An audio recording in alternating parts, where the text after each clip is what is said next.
What do you think the trigger was for you? I think what there is to do is in listening time, work on your earliest memory. One of the great things about listening time is you could start out with the present and then ask yourself, what's my earliest memories of anybody making me feel stupid? And work there.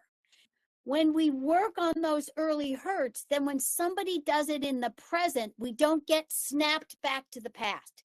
Because when we get snapped back to the past, we lose all ability to think, and particularly, and we react. When we heal those early hurts, then in the present, when somebody says that, can stay connected to our thinking brain, and we can also stay connected to the part of ourselves that knows this has nothing to do with me. This is them. This is their stuff. Has nothing to do with me. And it's almost as if it becomes like they're speaking a different language. What they're saying doesn't get amplified by the past and catapult us into that emotionally reactive state. So in your listening time, 3 things that are important to do. One is that you blast anybody you've ever felt that feeling of being stupid in their presence. Go ahead and blast them. Your partner is going to hold the truth that they're doing the best they could, that they were hurt, and that's why they hurt other people verbally. The second is stand up for yourself. Demand to be loved and cherished. Demand to be spoken to kindly. Stand on your 2 feet, push against a wall, beat on the bed, kick, scream, yell, really feel your power. And when you do those 2 things, what often happens is then grief bubbles up. The grief from those early hurts. Even the grief, the present grief that people in your life currently are speaking to you that way. And it is that grief that is really the healing. I suggest those first 2 things of blasting them and standing up for yourself, because that is what it is, that power. It's that feeling powerful that and then allows the grief to bubble up. And it's that grief that really is healing. And then because you're not getting catapulted to the past, in the present moment, you can set a boundary.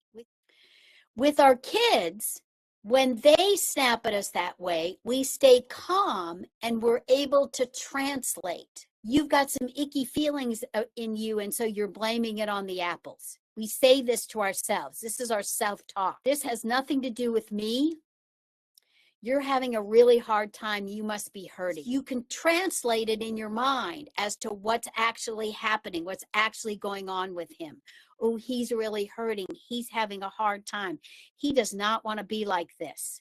Because you're not being catapulted back to the past, you can stay in the present. Know that his tone has nothing to do with you, is all about his hurt. Now, all of this is easier said than done, and it takes a lot of work. It takes working early in our listening time. And then you can say, boys who complain about apples, they get 1,000 kisses. They get raspberries on their tummy. They get noogies on their noggins. You're able to stay playful and reach under, because he's hurting. You can reach underneath the behavior, working on listening time. In order to pay attention to his disconnection, it requires that you're working on your early feelings, so that you don't get catapulted by his tone of voice. You can stay present and see that he's disconnected and he's hurting. And setting a playful limit around his tone of voice is connecting with him, because you're reaching for him. You're reaching underneath that tone, underneath that behavior, in order, to say, I love you. I see how good you are. I see you're having a hard time right now. I'm giving you 1,000 kisses. So it's not an intellectual assessment of his disconnection and then talking about the fact that he's disconnecting, connecting with him playfully and even bringing a warm limit. Oh, sweetie, I can't let you talk like that. Even bringing that warm limit and then listening to his feelings. Our whole approach to bringing limits is connection. We connect when we bring a limit. Well, thank you so much, everybody, for tuning in. We are here for you